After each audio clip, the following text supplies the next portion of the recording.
Rapaz, vamos lá, Pedro de Lara, vamos tocar o barco, meu querido. 8 horas, aliás, 7h59, vai virar o relógio. Vamos ouvir mais um áudio de ouvinte. Falei que o programa seria interatividade total com o Renato Amoedo. Se você não concordar com ele, faça a pergunta ao vivo. Aproveite que ele está aí aberto a você. O canal aberto agora para você falar com o Renato pelo telefone 71997096744. Vamos, mensagem, telefone. Diga aí, Rebeca, o que eu faço? Boa noite, Renato. Você acredita que é bom declarar parte dos bitcoins, declarar tudo ou buscar o total anonimato e não declarar nada? Com a chegada do CBDCs e do Real Digital, como que poderemos fazer para comprar bitcoin sem declarar e manter a privacidade? Você acha que é possível? É possível. Eu acabei de dizer como é possível, prestando serviços e recebendo em Bitcoin, não é isso? Prestando serviços ou vendendo produtos e recebendo em Bitcoin.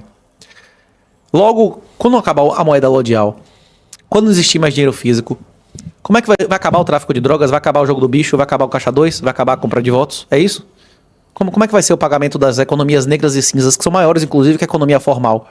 Como é que o feirante vai pagar a comida que chega na sua mesa? Quase toda comida que chega na sua mesa, em alguma etapa, ela teve uma transação informal, não é isso? Essa transação vai deixar de existir? Eles estão tentando, mas eu acho muito difícil. Eu não vou defender que você não declare seus bitcoins, até porque alguém podia interpretar que isso é apologia a ato ilícito, né? Como a menina, como a moreninha lá, a Ludmilla, perdeu emprego por causa disso, né? Então, não vou ficar defendendo que você descumpra a lei. Eu posso afirmar que existem vantagens e existem desvantagens nas duas situações, declarar e não declarar, como existem vantagens e desvantagens de ter uma arma formal e informal. Se você não declarar nenhum Bitcoin, você não vai poder gozar de um benefício que é a isenção fiscal. Em Portugal, por exemplo, você pode vender praticamente sem limite Bitcoins que estão há mais de um ano na sua comprovada posse e propriedade. Como é que você comprova a comprovada posse se você nunca tiver declarado nenhum Bitcoin? Há países como a Suíça que você compra residência. Você compra residência com perpetuidade de isenção de todos os impostos pessoais. Você nunca mais vai pagar imposto de renda, você não vai pagar imposto de ganho de capital, nem a herança quando você morrer, sua família vai pagar. Eles vão aceitar Bitcoin sem origem? A Suíça vai aceitar Bitcoin sem origem? Tem quase uma dezena de países hoje que vendem passaporte. Muitos deles aceitam Bitcoin. Eles vão aceitar um Bitcoin sem origem? Então é isso. Se você não declarar seus Bitcoins, você, além de renunciar ao benefício de poder transformar uma quantidade de Bitcoin em fiat, em consumo isento, não apenas no Brasil, mas em outros países, você pode ter outras residências, você pode ter residências simultâneas, você está renunciando à possibilidade de adquirir cidadanias, de adquirir residência, de adquirir isenção fiscal, que os países tendem a vender cada vez mais direitos. A erosão tributária, a redução da capacidade do Estado de arrecadar, ela é a causa da erosão, dessa emissão de moeda descontrolada. Inevitavelmente, a arrecadação do Estado vai diminuir. O Estado só tem 3 maneiras de arrecadar. Só tem 3 maneiras de receber dinheiro. Através de tributos, aumentando a base monetária ou fazendo empréstimos. A quantidade de dinheiro emprestado já chegou no limite, não tem mais. A quantidade de dinheiro impresso, se ele imprimir muito, o dinheiro perde o valor. E a tributação, se ele aumentar a alíquota, ele vai arrecadar menos. Isso é demonstrado na economia. O Estado não tem como arrecadar mais. Eles vão buscar aumentar a arrecadação, reprimindo as atividades que não são reguladas. O que significa? A economia cinza, a economia negra, acabando com moeda física, aumentando o controle, aumentando o monitoramento. É repressão financeira. Se quem quiser pesquisar essa expressão, como é que o Estado pretende aumentar a arrecadação e combater a erosão tributária? Repressão financeira. Reduzir as possibilidades de atividades informais e ilícitas e regular tudo, bicho. Regular tudo, regular até o último centímetro. Fazer o que a União Soviética e a Coreia do Norte fizeram. Essa é a única alternativa deles. Vou lhe fazer uma pergunta. Dentro dessa linha de pensamento que você está colocando aí, você não acha que com o avanço do chamado globalismo e a consolidação dos oligopólios e dos monopólios daquelas empresas supranacionais que em algum momento elas passam a ter poder mais do que o próprio Estado, naturalmente isso que você está falando não vai acabar acontecendo de forma inversa? Você vai ver uma queda da arrecadação drástica, não apenas por conta do declínio da produtividade mesmo, da atividade econômica, mas porque os estados vão se converter em meros instrumentos de defesa dos próprios oligopólios, né, já que os estados estarão subordinados a esses grandes grupos econômicos nos diversos setores da economia, das economias de modo geral, do mundo afora, integradas em uma única praticamente. Como é que você não acha que o Estado vai perder o seu protagonismo, na verdade, porque ele vai acabar sendo apenas um intermediário, né, de proteção mesmo desses oligopólios, dos grandes grupos globalistas. E aí ele passa apenas ali uma função não muito clara em relação ao provimento dos serviços, né?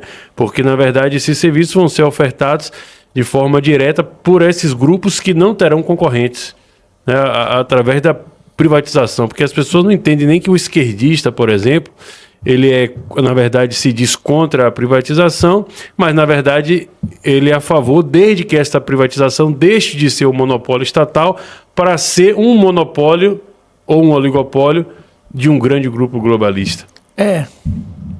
Quem tem mais poder na China? Todos os bilionários chineses ou Xi Jinping e os 5 caras lá, os 8 caras no Politburro? Eu acho que é uma espécie de consórcio, né, de um grupo minoritário que representa 0, alguma coisa por cento da população, onde, na verdade, o resto todo são escravos deles, né? O cara mais rico da China lá deu testa, começou a falar coisas... mas ele não sozinho não, mas se forem Alibaba, todos... né? Isso aconteceu o que com ele? Quantos bilionários chineses morrem em circunstâncias... mas eles morrem porque eles estão contrariando outros bilionários chineses. E na Rússia? Quem manda mais? São os ricos ou são... Não, a Rússia é um modelo um pouco diferenciado. O Putin, sem dúvida alguma. A China é mais totalitário. Não existe nenhuma empresa na China que não seja... Do grupo, isso. Que não seja... Não apenas do grupo, mas que seja oficialmente controlada pelo Estado. Pelo menos na Rússia eles são nominalmente privados, né? Ele só vai lá e reprime se houver corrupção. Mas esse Estado não está subordinado a esses bilionários? A questão é a seguinte... Existe uma simbiose. É muito difícil você dizer o que é Estado e o que é empresa, porque essas empresas elas não são privadas de verdade no conceito. A Amazon e a Google só existiram com dinheiro de governo e com informação, inclusive militar, no conselho da Amazon, os conselhos da Amazon durante uma década, que foi quando ela bombou. Tinha generais que o Assange demonstrou como eram criminosos que roubaram informação, que faziam surveillance de americano. Sem informação, sem dados, sem tecnologia, sem dinheiro do governo, essas empresas nunca existiriam. É muito difícil você considerar o que é privado. Um general no conselho da Amazon. Esse cara é um agente público ou um agente privado? É isso. Essas empresas elas são, na prática, braços do governo americano. O Google, a Amazon, inclusive é só isso. Por que essas empresas, a única coisa que cresce no Nasdaq SP500 esse ano? Os caras estão imprimindo dinheiro a roda, o cara só estava vendo que vai ter uma recessão violenta. A Nvidia tá bombando por causa da questão de inteligência artificial. Fora a Nvidia, que também é uma subsidiária da Microsoft, tirando essa empresa. Por que só as grandes empresas de Big Data estão bombando? Porque elas são os maiores beneficiários. A guerra hoje, eles são os beneficiários dos gastos absurdos. Do mesmo jeito que a China hoje é o exemplo do que o modelo russo-chinês pode nos oferecer. Você renunciar à sua liberdade para receber progresso econômico, ter mais câmera do que gente, controle social extremo e tudo mais. A Ucrânia, a ditadura ucraniana do Zelensky é uma ditadura absoluta. Eles eliminaram qualquer juiz promotor. Na primeira semana de guerra, revogaram, foi caçado todo mundo que era da oposição. Eles proibiram as pessoas saírem do país para ser bucha de canhão. Se você fosse oposição ao Zelensky, você já tinha deixado de existir lá, bicho. Ele mesmo já disse que não vai ter mais eleição, acabou. Não tem como fazer eleição. Não tem como fazer eleição, mas os países lá do Bálticos fazem eleição online há mais de 20 anos, né? Ele não podia fazer eleição online de boa? Pelo amor de Deus, né? Os territórios ocupados da Rússia estão tendo eleição. E com o comparecimento da maior parte da população. Eles é que não podem, né? Sim. Se você pegar o chamado globalismo ocidental, isso que eu estou falando não fica mais claro ainda, onde o próprio governo norte-americano, por exemplo, é subordinado e acaba defendendo os interesses desses grupos globalistas e não os interesses norte-americanos. Então o governo fica, na verdade, o Estado norte-americano submisso a esses interesses. E no longo prazo a ideia é que esse Estado ele passe a ser um mero protetor da defesa desses grandes grupos, oligopólios e monopólios cada vez mais consolidados, porque eles passam a ter mais força que o próprio Estado. Na União Soviética e na China, na União Soviética e na China, isso é bem mais claro. O cargo máximo lá não é presidente, não é dirigente, não é primeiro-ministro, é o secretário-geral do partido, não é isso? O exército é o exército de libertação do partido, não é o exército do país, não é isso? Na China, como é que chama o exército chinês? Os órgãos mais importantes lá, os cargos mais importantes são do partido. Tudo e não lá do PCC, né? São do partido e não do Estado chinês. Partido Comunista Chinês, viu, gente? Quem governa os Estados Unidos não é... Foi o que a gente falou, que a primeira coisa que eu comentei foi a diferença entre interesse público e privado. Se você encarar que existe um órgão que funciona para o bem de todos e tal, ou se cada um defende o interesse privado dele. Quem governa os Estados Unidos hoje é o Partido Democrata, que representa os interesses próprios do Partido Democrata, e não dos Estados Unidos. E nem das empresas. Se qualquer uma dessas empresas crescer contra o interesse do Partido Democrata, mesmo, vai ser eliminado, não é isso? Eu não sei quem tem mais poder entre uma empresa específica e um governante específico, porque foi o que eu falei, as relações são simbióticas. Você vê, por exemplo, a relação desse vagabundo aí, que inclusive tá na casa dos pais, tá de boa, que roubou bilhões, né, o Sam Bankman-Friedman lá da FTX. Esse cara era público ou privado? Porque os pais dele foram os caras que trabalharam pra criar a campanha de Obama, amigos íntimos de Obama de décadas. A amante dele lá, que dizia que dava 30 caras, obviamente, fazer orgia com droga e tudo mais, ela mesmo diz, não sou eu que tô dizendo, era a filhada do cara que colocou o chefe da CVM lá nos Estados Unidos. Inclusive foi professor orientador do cara e tudo mais. Tipo, você vê a patota dos caras, todos eles tinham cargos públicos, privados. Você vai dizer que um cara desse fez... A FTX era pública ou privada? A FTX não era o mensalão ucraniano, não mandava dinheiro lá pro regime do Zelensky, não recebia e tal. A FTX que recebia dinheiro do Zelensky, mandava dinheiro pro regime do Zelensky, não oficialmente não financiou 80% das pessoas eleitas hoje como legisladores nos Estados Unidos. Foi o mensalão 10 vezes maior que o mensalão, não é isso? O esquema da FTX com a Ucrânia. Esses caras eram públicos, esses caras eram empresa pública ou privada? Sendo que quem criou a empresa foi um menino de poucos anos e tal, que o pai e a mãe que tiveram a ideia eram os caras ligados a Biden. Tipo, isso é público ou privado?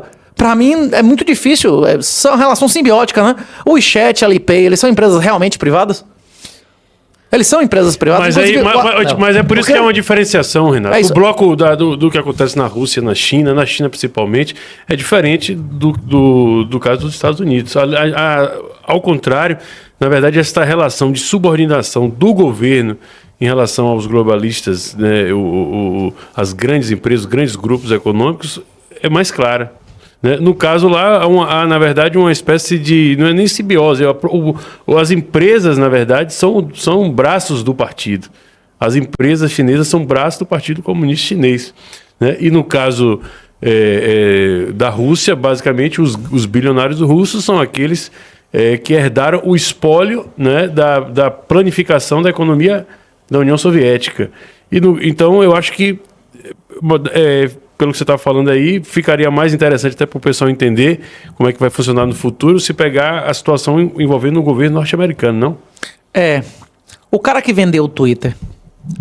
Como é o nome do cara que vendeu o Twitter? Jack... Como é o nome do cara? Jack Dorsey. O cara que vendeu o Twitter disse que vendeu o Twitter para ter dinheiro para fazer o Everything App, o aplicativo Vital. O cara que comprou o Twitter já disse publicamente que comprou o Twitter para pegar a massa crítica e fazer o seu aplicativo Vital. O modelo que todos, sem exceção, todos os grandes empresários americanos estão buscando o modelo do aplicativo Vital. Também no Brasil, com o de CBDC. Esse cara que o Bolsonaro colocou no Banco Central é um globalista absurdo, totalmente entregue, né? Então, todos eles buscam um modelo semelhante, que é o modelo do aplicativo Vital, que é o modelo da dominação total.